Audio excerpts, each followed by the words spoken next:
안녕하세요, 헬리오입니다. 오늘은 피봇에 대해서 얘기를 드리고 싶어서 이렇게 방송을 하게 됐습니다. 우선 피봇에 대해서 말씀드리기 전에 피봇이 무엇인지에 대해서 한번 얘기를 해볼게요. 사실 피봇을 금리 인하로 생각하시는 분들이 많은데, 연준의 피봇은 금리 인하를 말하는 것이 아니라 정책의 전환을 의미합니다. 정책의 전환이라는 말은 금리 인하와는 아주 사뭇 다른 의미를 가지게 됩니다. 자, 예를 들면 2016년 12월 15일부터 금리 인상이 시작된 것을 보실 수 있습니다. 이후 2017년 6월 15일부터 금리 동결이 이루어졌습니다. 이렇게 금리 동결이라는 정책적 전환 포인트를 피봇이라고 일컫는 것입니다. 자, 그렇다면 이제부터 어떤 상황에서 금리 인상이 이루어졌고 어떤 상황에서 금리 동결 그리고 인하가 이루어졌는지 한번 살펴보겠습니다. 2016년 12월 25일 연준은 금리를 인상하기 시작했습니다. 같은 시기 CPI는 2016년 12월 15일 2%대를 넘어서기 시작했습니다. 그렇게 2%대를 넘어선 금리는 2017년 3월 15일 정점을 찍고 서서히 내려가기 시작했습니다. 2017년 6월 14일 2% 이하로 떨어지기 시작한 순간 연준은 2017년 6월 15일부터 금리를 동결하기 시작했습니다. 동결을 시작한 그 순간부터 차트는 어떻게 됐을까요? 인플레이션은 내려가고 비트는 오르기 시작했습니다. 하지만 안타깝게도 2017년 12월 14일에 비트가 고점을 찍는 순간 인플레이션도 고점을 찍고 말았습니다. 그렇게 연준은 2017년 12월 14일 금리 인상이라는 피봇을 선택하게 되었고, 금리가 인상되는 과정 속에서 비트는 지속적인 하락을 보여줬습니다.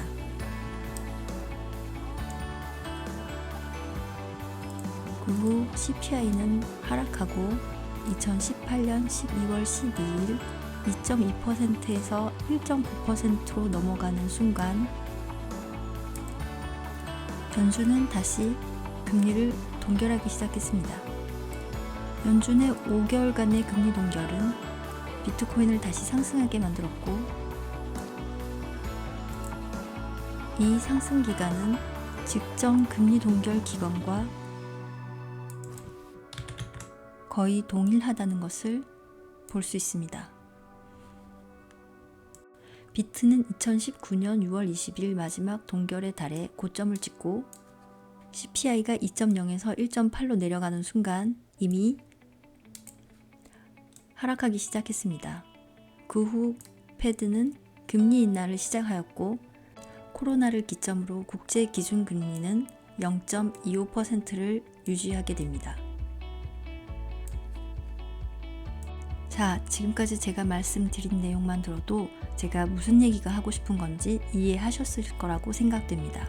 지금부터 현재 차트와 한번 비교해 보겠습니다.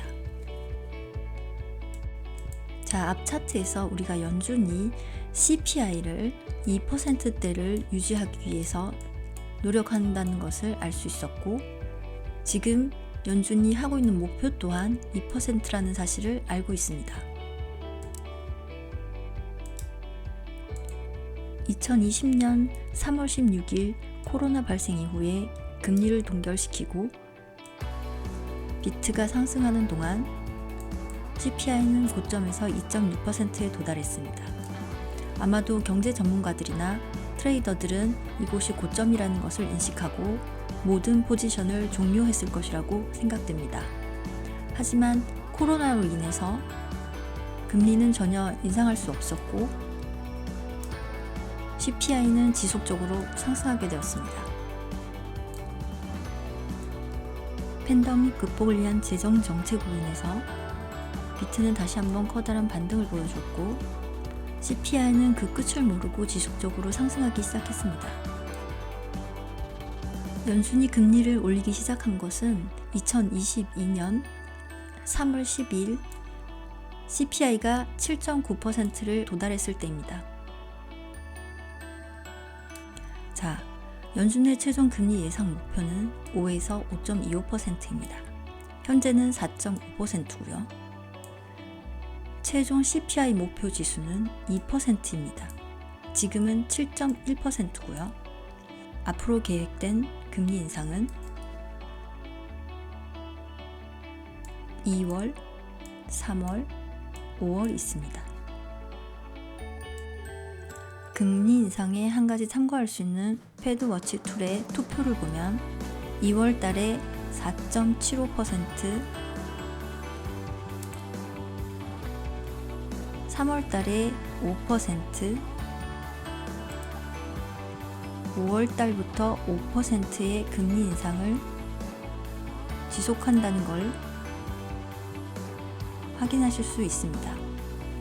그렇다면은 5월부터 금리 인상이 동결이 되어서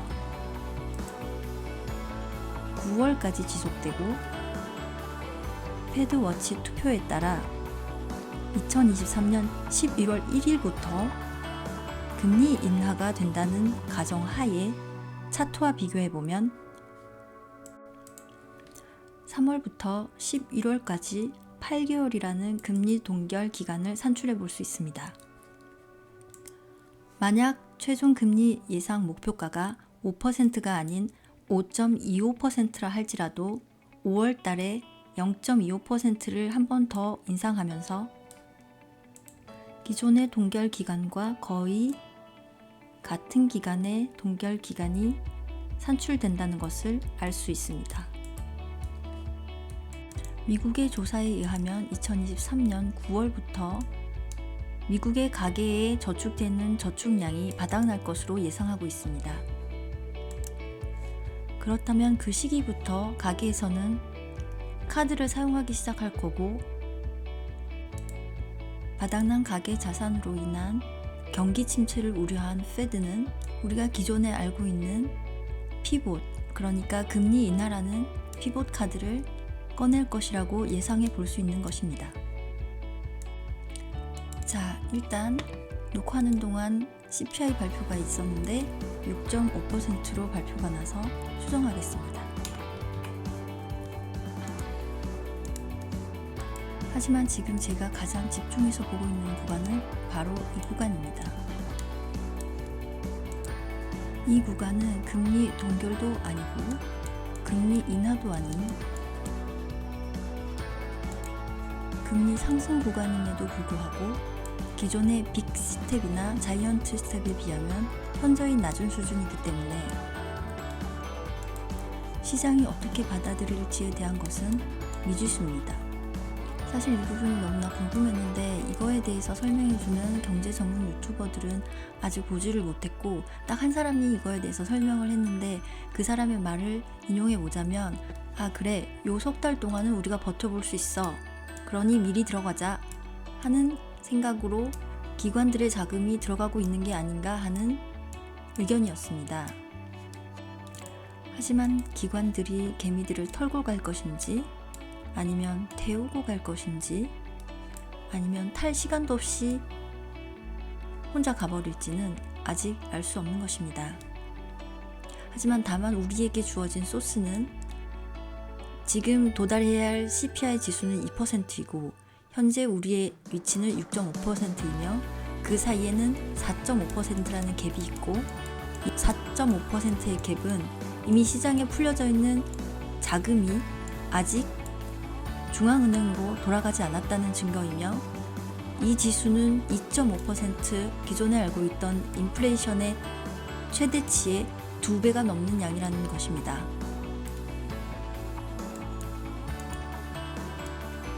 이 4.5%의 갭차가 말해주는 자금이 어디로 가게 될지는 알 수 없습니다.